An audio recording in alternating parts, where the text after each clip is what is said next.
जिन साथियों हम बात करेंगे आज सामाजिक अधिगम का सिद्धांत, जिन्होंने मतलब अल्बर्ट बंडूरा नामक मनोवैज्ञानिक ने दिया था, है ना। कौन सा सिद्धांत था ये? सामाजिक अधिगम का सिद्धांत, जिसे सोशल लर्निंग थ्योरी भी बोला जाता है, जिसे सोशल लर्निंग थ्योरी भी कहा जाता है। इस सिद्धांत के अन्य नाम की बात करें तो सामाजिक विकास का सिद्धांत भी बोला जाता है, अवलोकन आधारित अधिगम सिद्धांत भी कहा जाता है, प्रेक्षणात्मक अधिगम का सिद्धांत भी और अनुकरणात्मक सिद्धांत भी कहा जाता है।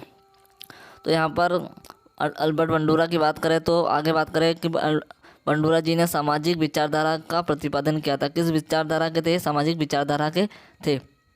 और आगे बात करें कि इसके अंतर्गत सामाजिक को स्पष्ट करने के लिए इन्होंने सामाजिक विकास को स्पष्ट करने के लिए इन्होंने कितने प्रयोग किए थे? टोटल 90 प्रयोग किए थे। कितने किए थे? 90 प्रयोग किए थे, जिनमें दो प्रयोग सर्वश्रेष्ठ थे। इनके 2 प्रयोग सर्वश्रेष्ठ थे।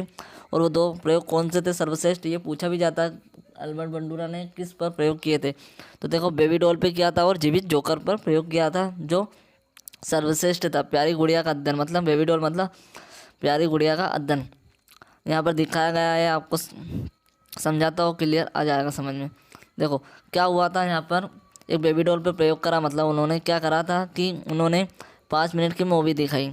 5 मिनट की मूवी दिखाई कितने बच्चों को? 30 बच्चों को। 30 बच्चों को 5 मिनट की मूवी दिखाई थी। 5 मिनट की मूवी दिखाई देने पर फिर उन्होंने क्या करा? दिखाने के बाद में एक कमरे में उन्होंने खिलौने रखे।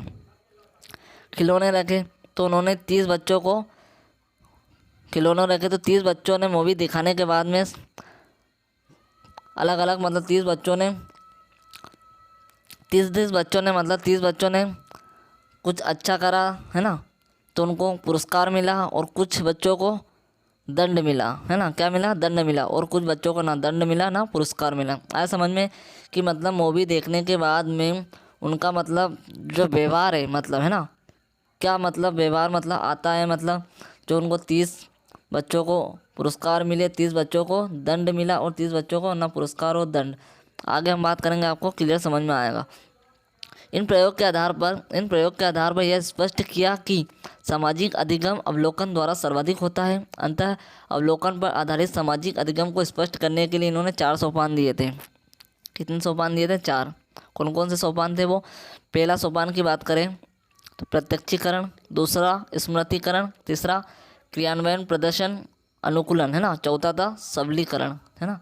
ये 4 सोपान दिए थे, सामाजिक विकास के सोपान थे। आगे बात करो, समझ में आ जाएगा आपको उदाहरण के माध्यम से। एक बालक को सिनेमा में किसी नायक के अच्छे व्यवहार का प्रत्यक्षीकरण किया। एक बालक को सिनेमा में किसी नायक के अच्छे व्यवहार का प्रत्यक्षीकरण किया। कुछ दिनों बाद परिस्थिति उत्पन्न होने पर व्यवहार का स्मृतिकरण करके, मतलब स्मृति करके प्रदर्शन किया। दूसरा, अगर बात करें कि यदि सकारात्मक पुनर्बलन या सबलीकरण प्राप्त हुआ तो बालक उस व्यवहार को क्या हो जाता है? सीख जाता है। अगर उस बालक को मतलब सकारात्मक मतलब पुनर्बलन मिला या सबलीकरण मिला तो बालक उस व्यवहार को सीख जाता है। यदि नकारात्मक सबलीकरण प्राप्त हुआ था, नकारात्मक हुआ तो वो क्या हुआ? बालक उसको भूल जाता है। अगर सकारात्मक मिला तो उसको वो क्या व्यवहार को सीख जाता है। अगर नकारात्मक प्राप्त हुआ तो बालक उस व्यवहार को भूल जाता है। यही सामाजिक अधिगम है।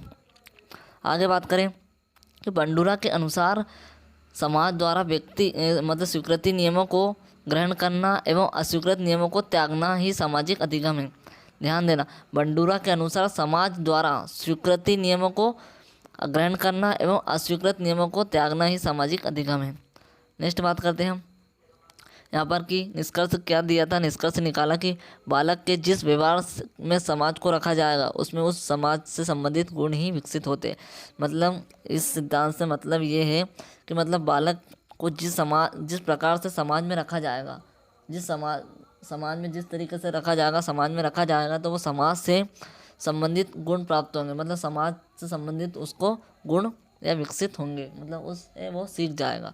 तो यही सामाजिक अधिगम का सिद्धांत था। आपको समझ में आया तो आप 1 से 2 बार पढ़ लोगे तो देखो यहाँ से अन्य नाम पूछा जाता है, तो हमें आपको अच्छे से मतलब इसे देख कर जाना, तो आपको समझ में आया होगा।